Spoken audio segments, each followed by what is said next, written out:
Welcome to mission success storeroom. সবাই কেমন আছো? আশা করি সবাই ভালো আছো, সুস্থ আছো এবং নিজের বাড়িতে আছো। আমাদের সেন্টার থেকে ওয়েস্ট বেঙ্গল পুলিশের যারা মেইন পাস করেছে সবাইকে অনেক অনেক শুভেচ্ছা জানাই। খুব তাড়াতাড়ি তোমাদের জন্য ইন্টারভিউ ক্লাস শুরু হবে, অনলাইন এবং অফলাইনে। একটা আশার আলো করে রাখি, আগের বার যারা আমাদের এখান থেকে মেইন পাস করেছিল বা ইন্টারভিউ আমাদের এখানে প্র্যাকটিস করেছিল তারা সবাই এখন চাকরি করছে। সুতরাং তোমাদের জন্য এটা একটা ভালো খবর। আর যারা আবগারি পাস করে, প্রিলিমিনারি পাস করে এখনো বাড়িতে বসে আছো, ভাবছো যে 2 মাস মাঠে গেলেই মাঠ পাস করবো, তাদেরকে বলে রাখি এটা প্রায় অসম্ভব ব্যাপার। কারণ তুমি যদি রেগুলার প্র্যাকটিস না করো তাহলে মাঠ পাস করা অসম্ভব ব্যাপার। তাহলে একটা কথা ভালো করে মাথায় ঢুকিয়ে রাখো, যদি মাঠ পাস করে যাও তাহলে 90%, হ্যাঁ 90% চান্স থাকে তোমার মেইন পরীক্ষা পাস করে যাওয়া। মাঠটা হচ্ছে সব থেকে আসল। যারা এখনো প্র্যাকটিস শুরু করোনি, আমি বলছি তারা এবার থেকে ডেইলি যাও। কখন মাঠ হবে সেই বিষয়ে চিন্তা না রেখে যে তুমি টাইমের মধ্যে করতে পারছো কিনা মাঠ, সেটা দেখো তুমি। আজকে তোমাদের যে চ্যাপ্টার করাবো সেটা হলো এভারেজ। আমি বলেছিলাম যে মিশন সাকসেস স্টোর রুমে প্রত্যেকটা চ্যাপ্টার, প্রত্যেকটা অঙ্কই আছে এক্স ছাড়া। আজকেও এভারেজ অঙ্ক করবো এক্স ছাড়া। তাহলে চলো দেখি। তাহলে প্রথমে কনসেপ্টটা ক্লিয়ার করি যে এভারেজ মানে কি। তাহলে এভারেজ মানে সবাই হয়তো বলবে এভারেজ মানে হলো গড়, কিন্তু এভারেজ মানে তো গড় বটেই, কিন্তু এভারেজ মানে সত্যি কি গড়? তাহলে এভারেজ মানে মনে রাখবে আজ থেকে, হ্যাঁ আজ থেকে এভারেজ মানে মনে রাখবে যে মিডিল সংখ্যাটা। বলে না সবাই মিলে আমরা হয়তো একটা পিকনিক করছিলাম, তাহলে গড়ে কত টাকা উঠেছে। তাহলে এভারেজ মানে একবার মনে রাখবে মিডিল, আর একবার মনে রাখবে যে সবাই সমান। এই দুটো কনসেপ্ট যদি ক্লিয়ার থাকে তাহলে প্রত্যেকটা অঙ্কই হবে এক্স ছাড়া এবং খাতা পেন ছাড়া, বা সময় লাগবে হয়তো 4 থেকে 5 সেকেন্ড, আরো কম। তাহলে এভারেজ মানে কি মনে রাখবে? এভারেজ মানে মনে রাখবে মিডিল, আর একবার মনে রাখবে এভারেজ মানে যে প্রত্যেককেই সমান, সবাই সমান। তাহলে প্রথম কোশ্চেন আসি, পরপর 5টি সংখ্যার গড় 47, বড় সংখ্যাটি কত? তাহলে পরপর 5টি সংখ্যার গড় 47, বড় সংখ্যাটি কত? এই ধরনের কোশ্চেন গুলো আমরা সাধারণত x+1, x+2, x+3 এই ধরনের করেছি, কিন্তু এই ধরনের অঙ্ক আর নয় ভাবে। তাহলে আজ থেকে এভারেজ শিখবো দাগ কেটে কেটে। কি করে? হ্যাঁ দাগ কেটে। দাগ কেটে মানে কি, যেমন আমরা সবাইকে ছোটবেলাতে বা আমরা নিজেরাই দাগ কেটে কেটে যোগ বিয়োগ শিখেছিলাম, যে 4টে দাগ থেকে 2টো দাগ মুছে দিলাম। আজ থেকে এভারেজ শিখবো দাগ কেটে কেটে। তাহলে প্রথমে দেখবো যে কয়টি সংখ্যার গড় আছে। তাহলে কয়টি সংখ্যা আছে? 5টি। তাহলে 5টি দাগ কাটবো, 1 2 3 4 5। এবার 5টি সংখ্যার গড় বলেছিল 47, তাহলে গড় মানে কি বললাম? মিডিল। তাহলে এই 5টা দাগ কাটলে এদের মিডিল কোন সংখ্যার দাগটা হয়? অবশ্যই এইটা। তাহলে গড় কত বলা আছে? 47। এবার দেখবো এখানে কি সংখ্যা বলা আছে, পরপর 5টি সংখ্যার গড়। তাহলে সংখ্যাগুলো কি আছে? পরপর 5টি সংখ্যা। তাহলে 47 হলে এরপর কত হবে? 48, এর কত হবে? 49। বা যদি এদিকে আসে তাহলে কত হবে? 46 আর 45। তাহলে বড় সংখ্যাটি কত? आंसर হলো 49। আবার বলছি গড় খুবই সোজা, আর এই ধরনের অঙ্ক পরীক্ষায় এসেই থাকে। তাহলে গড় মানে মনে রাখবে যে মিডিল সংখ্যাটা। তাহলে 5টি সংখ্যা বলেছিল বলে 5টি দাগ কাটলাম। এই 5টি দাগের মধ্যে মাঝে কে থাকে? না মাঝে থাকে এইটা। এটা কথা বলেছিল 47। এবার লেখা ছিল পরপর 5টি সংখ্যার গড়। তাহলে পরপর যে কোনো 5 সংখ্যা আছে, তাহলে 47 এর পর কি হবে? 48, 49। তাহলে বড় সংখ্যাটা কি? 49। এই দুটো না বার করলেও হবে, কারণ আমার কাছে ছিল বড় সংখ্যা কোনটা। তাহলে বড় সংখ্যা বের করলাম। এবার যদি তোমাকে এখানে থাকতো পরপর 7টি সংখ্যার গড় 96, বড় সংখ্যাটা কত? তাহলে এখানে কটা সংখ্যা আছে? 7টা। তাহলে কটা দাগ কাটবো? 7টা। তাহলে 1 2 3 4 5 6 7। তাহলে 7টা দাগ কাটলাম। এবার এই 7টা দাগের মধ্যে মাঝে কে আছে? 1 2 3 4, অবশ্যই এটা মাঝে আছে। তাহলে এদের গড় কত? 96। তাহলে এখানে 96 দিলাম। এবার পরপর 7টি সংখ্যার গড় 96, বড় সংখ্যাটা কত? তাহলে 96 তো মাঝে। বললাম যে গড় মানে হচ্ছে মিডিল, তাহলে গড় মানে মিডিল মানে এটা কি হলো? মাঝে বসলো 96। তাহলে কত হবে এটা? 97, 98, 99, মাঝে মাঝে। তোমার দাগ কাটতে হবে না, কনসেপ্ট ক্লিয়ার থাকলে তোমাকে আর দাগ কাটতে হবে না। আবার বলছি গড় মানে মনে রাখবে যে মিডিল। তাহলে মিডিলে 96 মানে 96 বসালাম। এবার 97, 98, 99। আর একটা এক্সাম্পল দিই। পরপর পরপর 5টি সংখ্যার গড় 103। পরপর 5টি সংখ্যার গড় 103, বড় সংখ্যাটা কত? বা এখানে লিখি যে ছোট সংখ্যাটা কত। তাহলে 5টা দাগ কাটবো, 1 2 3 4 5। তাহলে গড় কত ছিল 103, মানে এখানে 103 লিখলাম।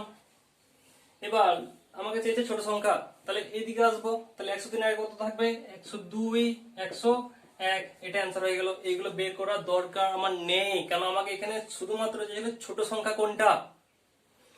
তাহলে কনসেপ্ট ক্লিয়ার। তাহলে আবার বলছি, গড় মানে এবার থেকে দাগ কাটবো আর গড় হবে।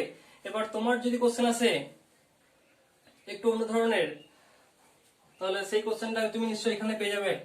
লেখা আছে পর পর 6টি জোড় সংখ্যার গড় 57, তাহলে ছোট সংখ্যাটি কত। এবার পর পর 6টি জোড় সংখ্যার গড় 57, তাহলে ছোট সংখ্যাটা কত। এবার 1 2 3 4 5 6, 6টা দাগ কাটলাম। এবার তোমার কোশ্চেন থাকবে যে এই 6টা দাগ কাটলে এদের তো গড় কেউ থাকছে না। অবশ্যই এই 6টা দাগ কাটলে এদের তো গড় কেউ থাকছে না, তাহলে কি হবে। তাহলে মনে রাখবে, সবার মিডিল কেউ না কেউ আছেই আছে। এই 6টা দাগের মধ্যে মাঝে কেউ না কেউ আছে। তাহলে এখানে মাঝে কে আছে, 1 2 3 4 5 6, তাহলে এখানে একজন আছে মাঝে। এইদিকে 3টা হয়ে গেল, এইদিকে 3টা হয়ে গেল, তাহলে 3 আর 3 এর মাঝে কেউ আছে, তাহলে এখানে কেউ আছে। তাহলে এখানে কত আছে না 57 আছে, 57 আছে। এবার লেখা ছিল পরপর 6টি জোড় সংখ্যার গড়, তাহলে এখানে যে সংখ্যাগুলো আছে সেই সংখ্যাগুলো কি সংখ্যা আছে না জোড় সংখ্যা। তাহলে 57 এর পরে জোড় সংখ্যা কি আছে, 58, তারপরে 60 62। তাহলে আর এখানে যদি আমাকে চাই তাহলে 56 54 52। তাহলে চেয়েছিল ছোট সংখ্যা, তাহলে অ্যান্সার কত হবে 52। যদি আমাকে বলতো বড় সংখ্যা, তাহলে অ্যান্সার কত হতো 62। এবার আসি, লেখা আছে পরপর 7টি জোড় সংখ্যার গড় 82, তাহলে ছোট সংখ্যাটি কত। তাহলে পরপর 7টা, মানে 7টা দাগ কাটবো, 1 2 3 4 5 6 7। এবার দেখবো 7টা দাগের মধ্যে মিডিল কেউ আছে কিনা। তাহলে 1 2 3 4 5 6 7, তাহলে এটা আমার মিডিল। তাহলে মিডিলটা কত বলেছে না 82, তাহলে 82 বসালাম। আমাদের এই মিডিল আছে, আগেরটা ছিল না মিডিল, আগেরটা 6টা দাগ ছিল বলে কাউকে মিডিল খুঁজে পাইনি, কিন্তু এখানে 7টা দাগ আছে, মিডিল খুঁজে পেলাম। আবার দেখো মিডিল না পেলে কি করব, তাহলে এখানে 82, তাহলে 82 এর আগে কি আছে 80, তার আগে কি আছে 78, তার আগে কি আছে 76, তাহলে आंसर কত হলো 76। এবারে যদি বলতো বড় সংখ্যা কত, তাহলে কি হতো 84 86 88। তাহলে কনসেপ্ট কি ক্লিয়ার না হলে আমি আরেকটা एग्जांपल দিই। এখানে 7টা ছিল, তাহলে 7 জনের মধ্যে আমি কিন্তু মিডল একজনকে পাচ্ছি। যদি কোথাও মিডল না পাই, তাহলে মিডল একটা টেনে নিয়ে তারপর করব। যেমন সাপোজ আমাকে যদি বলা হতো যে 8টা জোড় সংখ্যার গড়, পরপর 8টা জোড় সংখ্যার গড় 59, তাহলে ছোট সংখ্যা কত। তাহলে 8টা বলেছে, তাহলে 1 2 3 4 5 6 7 8, 8টা দাগ কাটলাম। এবার দেখবো 8টা দাগ গেলে 4টে হয়ে গেল, মিডল কে পড়ছে না। তাহলে যখন মিডল কে পড়বে না, কি করব, একটা দাগ কেটে মিডিলে। অবশ্যই গড় মানে সবসময় এটা, গড়ের কনসেপ্ট হলোই মিডিল। তাহলে আমি শুধুমাত্র মিডিল খুঁজবো যে মিডিলে কে আছে, এটাই আমার কনসেপ্ট, আর কিছু না। তাহলে 8টি সংখ্যার 8টি জোড় সংখ্যার গড় 59, তাহলে এখানে 59 বসবে। লেখা আছে ছোট সংখ্যাটা কত। এবার যেহেতু ছিল জোড় সংখ্যা লেখা আছে, তাহলে যে সংখ্যাগুলো আছে সেগুলো সব কি সংখ্যা আছে, জোড় সংখ্যা আছে। তাহলে 59 এর কত হবে 58 56 54 52, তাহলে সঠিক आंसर কত হলো 52। এবারে দেখবো যদি থাকে বিজোড় সংখ্যা, তাহলে কি করব। তাহলে লেখা আছে যে পরপর 5টি বিজোড় সংখ্যার গড় 37, পরপর 5টি বিজোড় সংখ্যার গড় 37, তাহলে ছোট সংখ্যাটা কত। তাহলে কি করব, কয়টা সংখ্যা আছে 5টা, কয়টা দাগ কাটবো 5টা, 1 2 3 4 5। এবার 5 জনের মধ্যে আমি মিডিল পাই, তাহলে মিডিল কে 37, তাহলে 37 পেলাম। এবার ছোট সংখ্যা বলেছিল, তাহলে ছোট সংখ্যা এদিকে আসবে 35 30, কি বলেছিল এখানে বিজোড় সংখ্যা, তাহলে বিজোড় সংখ্যা 33, তাহলে এটা সঠিক आंसर হয়ে গেল। এবার যদি বলতে বড় সংখ্যা কত, তাহলে 39 আর 50 41, তাহলে 41 সঠিক आंसर হতো। এখানে आंसर হলো 33। তাহলে যাই বলবে, যেখানে যেটাই বলুক, শুধু দেখবো যে গড়, এই কনসেপ্ট ক্লিয়ার থাকলে তোমাকে কোনো অঙ্ক করতে হবে না। আমি আরো एग्जांपल আসি, বড় বড় एग्जांपल আসি। এবার এই কোশ্চেন যদি থাকতো যে পরপর 6টি বিজোড় সংখ্যার গড় হলো 60, তাহলে এখানে কয়টা সংখ্যা আছে 6টা, তাহলে 6টা দাগ কাটবো 1 2 3 4 5 6। এবার দেখবো এই যে মিডল কেউ আছে কিনা, তাহলে 6টা দাগ কাটলে তোমরা বলো মিডল আছে কিনা, তাহলে অবশ্যই মিডল নেই। তাহলে তিনটে তিনটে হয়ে গেল, মিডিল নেই, তাহলে মিডিল কেউ থাকেই থাকে। সবসময় এই কনসেপ্ট রাখবো যে মিডিল সবার থাকেই থাকে। তাহলে এখানে একটা দাগ গেলাম, এটা কত আছে 60। এবার আমাকে চাইছিল বিজোড় সংখ্যা, তাহলে সংখ্যাগুলো সব যেগুলো আছে সেগুলো সব কি আছে, বিজোড় আছে। তাহলে 60টাকে বিজোড় হচ্ছে 59, 57, 55। তাহলে সঠিক অ্যান্সার কত হলো 55। এবার এই কনসেপ্টটা যেখানে সব থেকে বেশি কাজে লাগবে, লেখা আছে 9 এর প্রথম 7টি গুণিতকের গড় কত। 9 এর প্রথম 7টি গুণিতকের গড় কত। তাহলে এই ধরনের কোশ্চেন আমি বহু পরীক্ষায় দেখেছি এসেছে। তাহলে এই ধরনের কোশ্চেন থাকলে ছেলেরা যেটা করে সেটা হলো 9 একে 9, 9 2 18, 9 3 27, 9 4 36, 9 5 45, 9 6 54 করে তারপরে যোগ করে সেই যোগটাকে 7টি গুণিতক বলেছিল, আবার 7 দিয়ে ভাগ করে নিয়ে অ্যান্সার বলে। তাহলে এই অঙ্ক আর না। তাহলে গড়ের কনসেপ্ট আমি যখন বুঝে গেছি যে গড় মানে হচ্ছে মিডিল, তাহলে এই অঙ্ক আর ওইভাবে করবো না। তাহলে লেখা আছে 9 এর প্রথম 7টি গুণিতকের গড় কত। তাহলে যদি আমি 7টা দাগ কাটি, 1 2 3 4 5 6 7, তাহলে 7টা দাগ কাটলে মাঝে কোন সংখ্যা থাকবে। তাহলে মাঝে থাকবে 1 2 3 4, 4 নম্বর দাগ। তাহলে কার বলেছিল 9 এর প্রথম 7টি, তাহলে 9 4 কত হবে 36। অবশ্যই যারা জানো না তারা এই কনসেপ্টটা মাথার উপর দিয়ে গেল। কিন্তু ভালো করে শোনো, যদি বলে যে 9 এর প্রথম 7টি গুণিতকের গড় কত, তাহলে প্রথমে দেখবো যে মিডিলে কে আছে। তাহলে 7টা দাগ কাটলে মিডিলে কে আছে না, 7টা দাগ কাটলে মিডিলে থাকবে 4 নম্বর দাগ। দেখো 1 2 3 4 5 6 7, তাহলে 7টা দাগ কাটলে মিডিলে থাকবে 4 নম্বর দাগ। তাহলে কত হবে 9 4 কত হবে 36।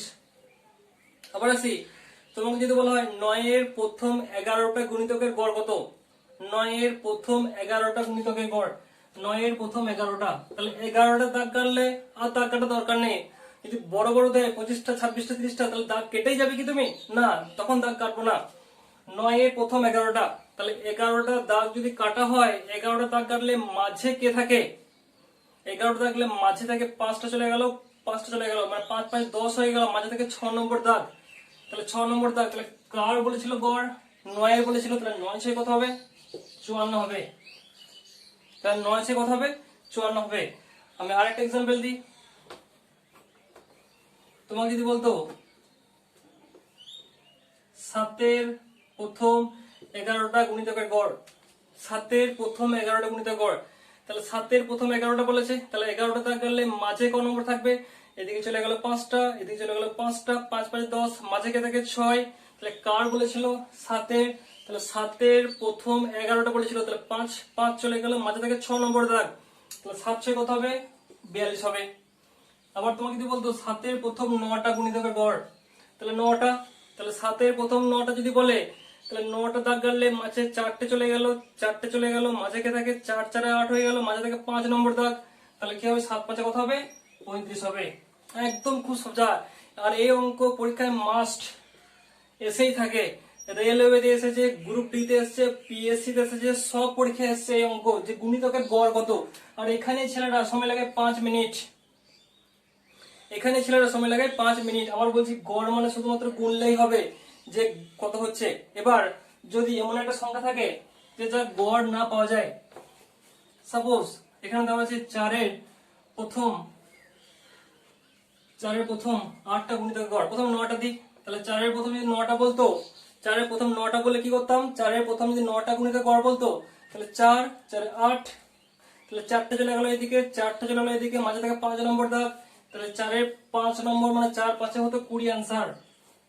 এবার যদি এখানে 8 দিত, তাহলে 4 এর প্রথম 8টা দিল, তাহলে 4 4 ভাগ হয়ে গেল, মাঝে কেউ থাকলো না কি অবশ্যই। তাহলে যদি 8টা দাগ কাটা হয় 1 2 3 4 5 6 7 8, 4টে হয়ে গেল, 4টে হয়ে গেল, মাঝে কেউ থাকলো না, অবশ্যই থাকলো। আমি বলেছি প্রত্যেকটি জিনিসের গড় থাকবেই থাকবে।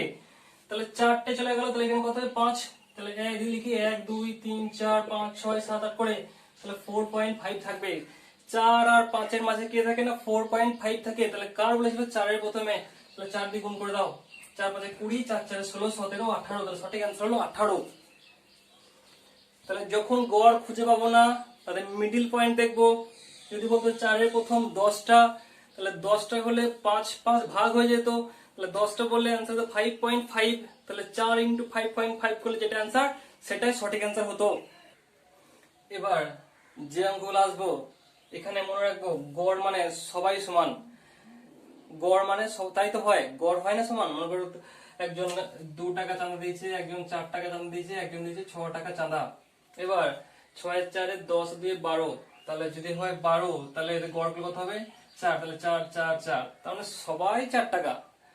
যদি আমি এই 6 4 10 2 12, 12 কে 3 দিয়ে ভাগ করলে 4 হয়, তাহলে 4 মানে কি হলো সবাই 4 হয়ে গেল। তাহলে গড় মানে কি মনে রাখবো সবাই সমান। তাহলে অঙ্ক ক্লিয়ার। এই অঙ্ক তোমাকে আর গুণ ভাগ করে করতে হবে না, নাহলে এই অঙ্ক পারে সবাই কিন্তু হয় অনেক বড় করে। তাহলে লেখা আছে 21টি সংখ্যার গড় 95, তাহলে 21টি সংখ্যার গড় হলো 95, 95 লিখলাম। প্রথম 10টি সংখ্যার গড় হলো 94, তাহলে প্রথম 10টি হলো 94, 94 লিখলাম। শেষ 10টি সংখ্যার গড় হলো 96, শেষ 10টি সংখ্যা হলো 96, 96 লিখলাম। বলেছে 11তম সংখ্যাটি কত। শুধু অঙ্কটা এইভাবে সাজালে অঙ্কটা পুরোপুরি শেষ। তাহলে দেখবো কেমন করি। তাহলে আমার এখানে অরিজিনালি 21টা সংখ্যার গড় হলো 95, তার মানে 21টা সংখ্যার গড় 95, কথাটা মানে কি মানে সবাই 95 করে, কে কম কে বেশি জানি না, সবাই 95 করে। তাহলে 21টা সংখ্যার গড় 95 হলো। 10টি সংখ্যার গড় 94, তাহলে আমার গড়ের থেকে এরা কত করে কম, অরিজিনাল ছিল 95, এখানে আছে 10টি সংখ্যার গড় আছে 94, মানে আমার গড়ের থেকে কত করে কম 1 করে কম। 1 করে কত জন কম 10 জন কম, মানে এখানে 10 মাইনাস হয়ে থাকলো, মানে 10 জন কম দিল। পরের 10 জন আছে 96 করে, মানে আমার গড়ের থেকে কত করে বেশি 1 করে বেশি। আমার গড় তো ছিল 95, মানে 21 জন ছিল সবাই 95 করে, মানে কে কম কে বেশি আমার জানার দরকার নাই, জানো সবাই 95 করে। তাহলে আমি জানলাম সবাই 95 করে। যখন প্রথম 10 জন এলো তখন দিল 94 করে, তাহলে আমি জানি সবাই এরা 94 করে, মানে 1 করে কম। তাহলে 1 করে কজন কম না 10 জন কম, মানে 10 কম। এবার শেষ 10 জন আসছে আবার 96 করে, মানে আমার গড়ের থেকে 1 করে বেশি, তাহলে কত বেশি 1 করে 10 জন বেশি, তাহলে 10 বেশি। তাহলে আগে 10 কম দিয়েছিল এখন 10 বেশি দিল, তাহলে এখন আর ধার বাকি থাকলো না, পুরোপুরি কেটে গেল। তাহলে 11তম সংখ্যাটা নিচে কত, সবাই তো 95, তার মানে 11তম সংখ্যাটা হবে 95, এটাই অ্যান্সার। তোমাকে গুণ করতে হবে না, এই অঙ্ক করতে গেলে অনেক বড় বড় গুণ করতে হয়। তাহলে যারা যারা এটা বুঝতে পারলে না তারা আসি পরবর্তী কোশ্চেনে। 31টা সংখ্যার গড় 71, তাহলে 31টা সংখ্যার গড় লিখলাম 71। প্রথম 15টি 61, প্রথম 15টি 69, শেষ 15টি 72, শেষ 15টি হলো 72। তাহলে বলেছে 16তম সংখ্যাটা কত। তাহলে 31টা সংখ্যার গড় 71, এই কথাটা মানে কি মানে সবাই 71 করে, কে কম কে বেশি আমার জানার দরকার নাই, তাহলে সবাই এরা ছিল 71 করে।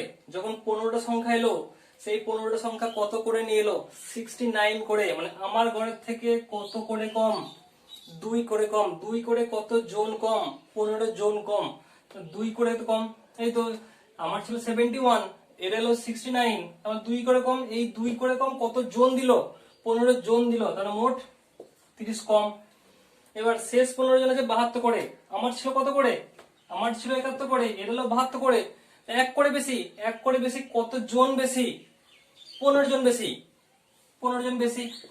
তাহলে এখনো কত আমার কম দেওয়া থাকলো, এর 15 জন মোট 30 কম দিল, শেষ 15 জন 15 বেশি দিল, তাহলে এখনো কত কম দেওয়া থাকলো আমার 15 কম দেওয়া থাকলো। এবার যে 16তম সংখ্যা সে কত, আমার গড় তো 71, মানে সবাই 71 করে, মানে 16তম সংখ্যা আমার 71 আছেই আছে। এবার এখানে এখনো 15 কম ছিল, মানে এই 15টা কি হবে এখানে যোগ হবে, মানে এরা 15 কম দিয়েছিল, এই 15 কম দিয়েছিল বলে আমাকে 15টা শোধ করতে হবে, তাহলে 15টা শোধ করে দিলাম, তাহলে 6 হলো 86 আনসার, সঠিক আনসার, কোনো গুণ করতে হবে না। আবার বলছি যারা যারা বুঝতে পারলেন না ভিডিওটা পজ করে দেখবে বা প্রিভিয়াস করে করে দেখবে, তাহলে কনসেপ্টটা পুরোপুরি ক্লিয়ার হবে। একবার ক্লিয়ার হয়ে গেলে এই অঙ্ক খুব সোজা লাগবে। তাহলে কিভাবে করবে, 31টা সংখ্যার গড় 71, ভাববে যে সবাই সমান 71 করে। 15 সংখ্যার গড় 69, মানে 2 করে কম, 2 করে কত জন কম 15 কম, 15 জন কম, মানে মোট 30 কম। শেষ 15 জন 72 করে, মানে কত করে বেশি, এখান থেকে কত করে বেশি 1 করে, 1 করে কজন বেশি 15 জন বেশি, তাহলে 15 বেশি হলো। তাহলে এখনো 30 বেশ কম ছিল, 15 শোধ করলো, তাহলে এখনো কত কম, এখন আমার 15 কম।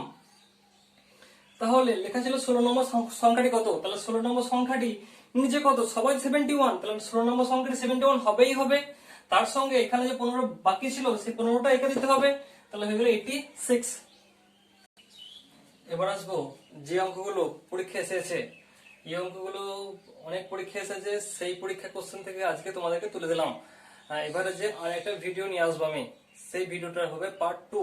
সেখানে আরো যত রকম কোশ্চেন আছে, আজকে জাস্ট কনসেপ্ট ক্লিয়ার করলাম আর কিছু কোশ্চেন অ্যান্সার করলাম। তাহলে লেখা আছে 8 জন লোকের গড় ওজন 1.5 কেজি করে, মানে 1.5 কেজি করে বাড়লো যখন 65 কেজি ওজনের একটা লোকের পরিবর্তে অন্য একটা লোক এলো, তাহলে নতুন লোকটির ওজন কত। এই অঙ্ক হবে মুখে মুখে, জাস্ট কনসেপ্টটা ক্লিয়ার করো। তাহলে 65 কেজি একজন লোক গেছে, তার পরিবর্তে অন্য একটা লোক এসেছিল বলে গড়টা বাড়লো। যদি 65 কেজি পরিবর্তে 65 কেজি আসতো তাহলে কোনো সমস্যা হতো না। তাহলে সমস্যা হলো কেন, নিশ্চয়ই 65 কেজি পরিবর্তে যে এসছে সে বেশি এসছে বলে ওজনটা 1.5 কেজি করে বেড়েছে।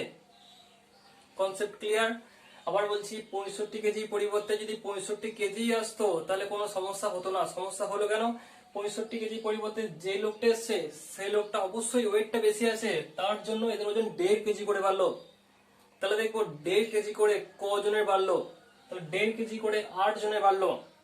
তাহলে 8 জনে যদি 1.5 কেজি করে বাড়ে, তাহলে 8 জনে 1.5 কেজি করে বাড়বে, মানে মোট 12 কেজি বাড়বে। ক্লিয়ার? 8 জনের 1.5 কেজি মানে 1 কেজি করে তো বাড়বে, আবার 500 গ্রাম করে বাড়বে, তাহলে মোট বাড়বে 12 কেজি। তাহলে 65 কেজি যে গেছিল সে তো সেই ওজনটা আছেই আছে, 65 কেজি যে লোকটা গেছিল সে তো সেই ওজনটা আছেই আছে। তার সঙ্গে এই যে 8 জন লোকের 1.5 কেজি করে বাড়িয়েছে, মানে মোট 12 কেজি বাড়লো। তাহলে তার আসার ফলে কত ওজন বেড়েছে, মোট 12 কেজি। তাহলে অ্যান্সার কত হবে, 65 প্লাস 12, সঠিক অ্যান্সার হবে 77। আবার বলছি, যদি 65 কেজি লোকের পরিবর্তে 65 কেজি আসতো, নো প্রবলেম, তোমার অঙ্ক সৃষ্টি হতো না। তাহলে সৃষ্টিকর্তা সৃষ্টি করলো কেন, কারণ যে লোকটা এসেছিল তার পরিবর্তে ভারী লোক এসেছিল, ওই জন্য ওজনটা 1.5 কেজি করে বেড়েছে। 1.5 কেজি করে কজন বেড়েছে, 1.5 কেজি করে 8 জন বেড়েছে, তাহলে মোট 12 কেজি ওজন বাড়লো।